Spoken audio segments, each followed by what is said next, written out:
Welcome to Jesus God Palace in the name of Jesus. சங்கீதம் 119வது அதிகாரம் 129வது வசனத்திலிருந்து 136வது வசனம் வரை நாம வாசிக்கலாம். எல்லோரும் என்னோடு சேர்ந்து வாசியுங்கள். உம்முடைய சாட்சிகள் அதிசயமானவைகள், ஆகையால் என் ஆத்துமா அவைகளை கை கொள்ளும். உம்முடைய வசனத்தின் பிரசித்தம் வெளிச்சம் தந்து பேதைகளை உணர்வுள்ளவர்களாக்கும். உம்முடைய கற்பனைகளை நான் வாஞ்சிக்கிறபடியால் என் வாயை ஆவென்று திறந்து அவைகளுக்கு ஏங்குகிறேன். உம்முடைய நாமத்தை நேசிக்கிறவர்களுக்கு வழங்கும் நியாயத்தின்படியே என்னை நோக்கி பார்த்து எனக்கு இறங்கும். உம்முடைய வார்த்தையினாலே என் காலடிகளை நிலைப்படுத்தி ஒரு அநியாயமும் என்னை ஆளவட்டாதையும் மனசு செய்யும் இடுக்கத்துக்கு என்னை விலக்கி விடுவித்தருளும். அப்பொழுது நான் உம்முடைய கட்டளைகளை காத்துக் கொள்வேன். உமது அடியேன் மேல் உமது முகத்தை பிரகாசிக்க பண்ணி உமது பிரமாணங்களை எனக்கு போதியும். உம்முடைய வேதத்தை மனுஷர் காத்து நடவாதபடியால் என் கண்களிலிருந்து நேர்த்தாரைகள் ஓடுகிறது. உம்முடைய சாட்சிகள் அதிசயமானவைகள், ஆகியால் என் ஆத்துமா அவைகளை கை கொள்ளும். ஆண்டவருடைய சாட்சிகள் அதிசயமானது. அவர் அதிசயமான கர்த்தர் என்கிற ஒரு நாமத்தை உடையவர். காரணம், அவர் அதிசயங்களை காணப்படுகிறவர். நம்ம நினைக்காத அளவுக்கு அதிசயத்தை நாம நினைப்போம். இது எப்படி ஆயிற்று? ஒரு நொடி பொழுதில் அது ஆகிறது. நாம் கண்மூடி திறப்பதற்குள் அது அங்கே ஆகிறது. அதான் அதிசயமானவர் என்கிற நாமத்தை உடைய தேவன் தான் நம்முடைய தேவன். வேற யாருக்கும் அந்த நாமம் இல்லை. அதிசயமானவர் என்ற நாமத்தை உடைய ஒரே தேவன் நம்முடைய தேவன், யெகோவா தேவன். அவர்தான் இயேசு கிறிஸ்து. ஆகையால் என் ஆத்மாவைகளை கை கொள்ளும். ஏன் ஆத்மா கை கொள்ளும்? அவர் அதிசயமானவர். ஆகையினால் என்னுடைய ஆத்மா உம்முடைய அவர் செய்கிற அதிசயங்களை கண்டு அவரை நம்பும். அதுதான் அங்கே சொல்லப்படுகிறது. அவரை நம்பும், அவருடைய வழியை தேடும், அவர் சொல்கிற பாதையில் கடந்து செல்லும். அதைத்தான் அவர் சொல்கிறார், என்னுடைய ஆத்மா அவைகளை கை கொள்ளும். எதை கை கொள்ளும்? அவர் அவ்வளவு அதிசயமானவர். அவர் உண்மையுள்ள தேவன். ஆகையினால் அவர் உண்மையுள்ள தேவனாய் இருப்பதனால் என் ஆத்மா அவரை நம்பும். ஏன்? அவர் மனுஷர் அல்ல. அவர் பொய்யுரையாத தேவன், உண்மை சொல்கிற தேவன். அவர் உண்மையே சொல்கிற தேவன். ஆகையினால் அவர் என்னுடைய ஆத்மா எப்போதும் நம்பும். ஆண்டவரை நான் நம்பி செல்லும் போது அவர் எனக்கு என்ன செய்வார்? என்னை உயர்ந்த ஸ்தானத்தில் வைப்பார் என்று ஒரு நம்பும் என்று அவர் சொல்கிறார். என்னுடைய ஆத்மாவுடைய சாட்சிகளை பார்த்து என்னுடைய ஆத்மா அவரை நம்பும். அவர் என்னை விட்டு விலக மாட்டார். எனக்கு இக்கட்டு நெருக்கங்கள் வந்தாலும் என்னை ஒருபோதும் அவர் கைவிடாத தேவனாக இருக்கிறார் என்று அவர் அப்படியாக சொல்கிறார். உம்முடைய வசனத்தின் பிரசித்தம் வெளிச்சந்தது பேதைகளை உணர்வுள்ளவர்களாகும். காரணம், ஏன் நம்புகிறார்? அவருடைய வார்த்தை, அவருடைய வசனம் நமக்கு வெளிச்சத்தை தருகிறது. ஆகையினால் அந்த வெளிச்சம் நம்மை எப்படியாக மாற்றுகிறதாம்? ஒரு பேதைகளையும் ஞானியாக மாற்றுகிறதாம். அவருடைய வேத வசனம் என்ன செய்கிறது? ஒரு பேதை ஒன்றுக்குமே உதவாது, நீ ஒன்றுக்கும் உதவாதவன், ஒன்றுக்கும் உதவாதவள் என்று நம்மை மற்றவர்கள் பார்த்து கேவலமாய் பேசலாம். ஆனால் தேவனுடைய வசனம், நம்ம தேவனுடைய வார்த்தைகளை படித்து வரும்போது, அதாவது இந்த வேதத்தை நாம் படித்து வரும்போது நம்மை ஒரு ஞானியாக மாற்றுமாம். அவருடைய வசனம் நம்மை புத்திமானாக மாற்றும். வேந்தியா இருக்கிற நம்மை உணர்வுள்ளவர்களாக மாற்றும்.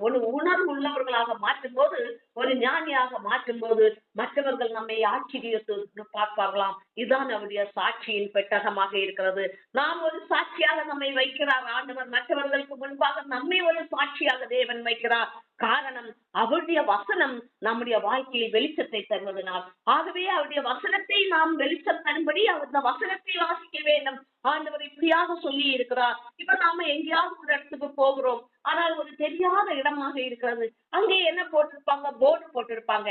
நம்ம ஒவ்வொரு இடத்துக்கும் போர்டு போட்டிருப்பாங்க. இப்ப ஒரு பெரிய போர்டா போட்டு அம்புமொழி போட்டிருப்பாங்க. இந்த இடத்துக்கு போக வேண்டிய வழி இந்த சைடு திரும்பணும், இனி ஒரு இடத்துல பேரை போட்டுட்டு நீங்க அங்க போக வேண்டும் என்றால் அந்த சைடு திரும்ப வேண்டும். இல்லைன்னா நேராக நமக்கு போக வேண்டிய வழி நேராக இருக்கிறது. அதுதான் அந்த பேரை பார்த்ததும் இது நேராக இருக்கிறது, அப்ப நாம நேராக போக வேண்டும். இப்படியாக போர்டு போட்டிருப்பார்கள். ஆனால் நமக்கு புது இடம் ஆனதுனால, நமக்கு தெரியாததுனால நாம என்ன பண்ணுவோம்? அந்த அம்புகுறி எந்த இடத்துக்கு போட்டிருக்கோ அதை பார்த்து நாம் அந்த ரோடாக திரும்புவோம்.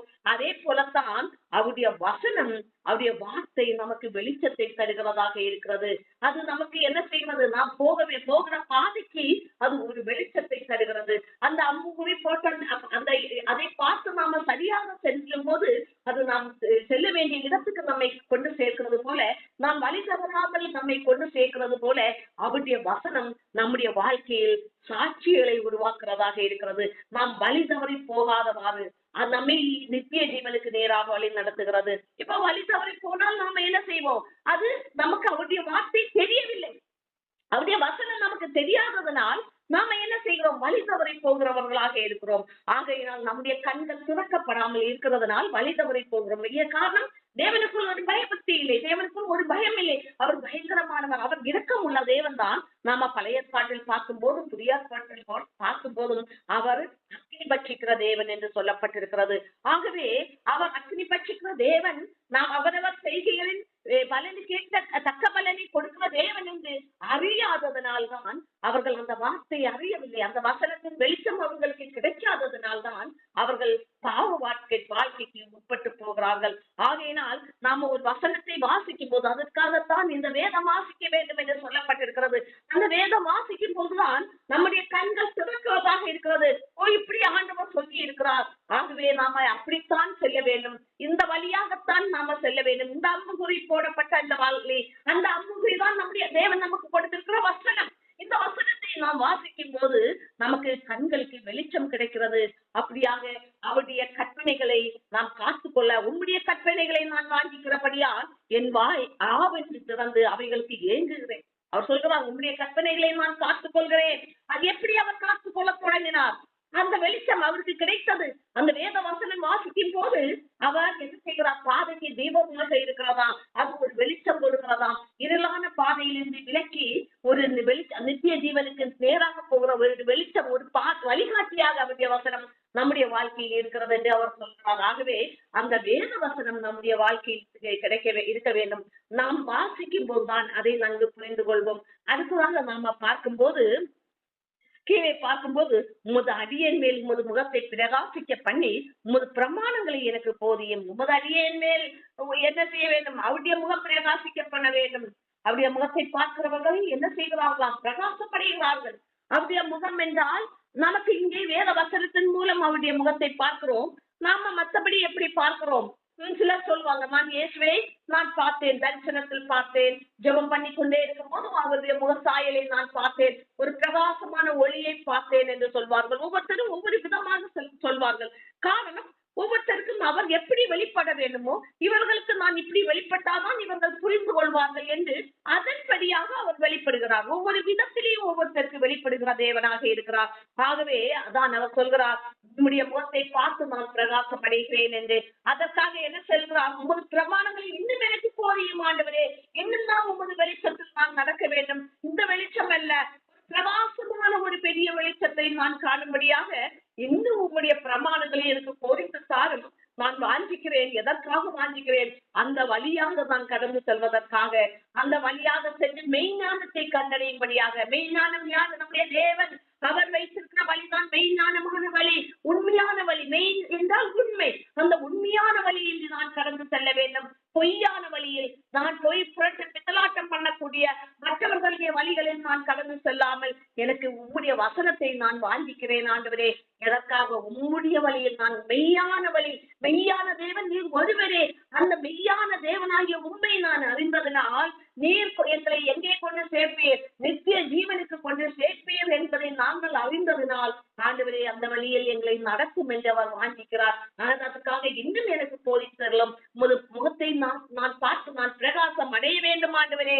அப்படியாக உங்களுடைய வேதத்தை மனுஷர் காத்து நடவாதபடியால் என் கண்களிலிருந்து நீர்த்தாரை வருகிறது என்று சொல்கிறார். பாருங்கள், அவர் சொல்கிறார், மீண்டும் உம்முடைய முகத்தை பார்த்து நான் பிரகாசம் அடைகிறேன்.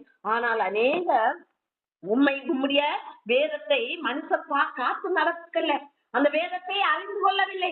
அந்த வேதத்தை அறிந்தாலும் அதன்படியாக நடக்கவில்லை. அவர்கள் அப்படி நடக்காததுனால என்னுடைய இதயமெல்லாம் கனத்து நீர்த்தாரையாக கண்ணிலிருந்து வழிகிறது. ஆண்டவரே, ஏன் வழிகிறது? அந்த ஆத்மாவுக்கு வெளிச்சம் கிடைக்கவில்லை. அந்த ஆத்மா இருளுக்குள் இருக்கிறது. ஆகையினால் அவர்கள் எங்கே போய்கொண்டிருக்கிறார்கள்? நித்தம் நித்தம் பாதாளத்துக்கு நேராக அவர்களுடைய வாழ்க்கை போய்கொண்டிருக்கிறது. நாமும் நித்திய தேவனை அறிந்திருக்கிறதுனால் நாம நித்தியத்துக்கு நேராக நாம போய்கொண்டிருக்கிறோமே. அந்த நித்தியத்தை குறித்து இவர்களுக்கு சொல்லும் போது இவர்கள் கண்கள் திறக்கப்படாமல் இருக்கிறதே இப்படியாகத்தான் ஆண்டவருடைய முகத்தை நாம் பார்க்க அவருடைய வேத வசனம் நமக்கு வெளிச்சத்தை தருகிறதாக இருக்க வேண்டும். அந்த வெளிச்சம் நம்முடைய வாழ்க்கையில் ஒரு வழிகாட்டியாக இருக்கிறது. அவரே ஒளியாக இருக்கிறார். நம்முடைய தேவன் யார்? அவர் ஒளியாக இருக்கிறார். நமக்கு ஒளியை குறித்து வெளிச்சத்தின் பாதையில் நடத்துகிறவர். அவருடைய பிரசன்னம் நமக்கு முன்பாக இருப்பதனால் அவரை அண்டிக் கொள்ளும் போது அவருடைய வேத வசனத்தை நாம் பார்க்க வேண்டும். அவருடைய வேத வசனத்தின் படியாக நாம நடக்க கற்றுக்கொள்ளும் போது அவருடைய பிரமாணங்களை நாம் வாஞ்சிக்க வேண்டும். அவருடைய பிரமாணங்களை யார் யார் வாஞ்சித்து அதன்படியாக நடக்கிறார்களோ அவர்களுடைய வாழ்க்கை நித்தியத்துக்கு நேராக கடந்து செல்கிறது.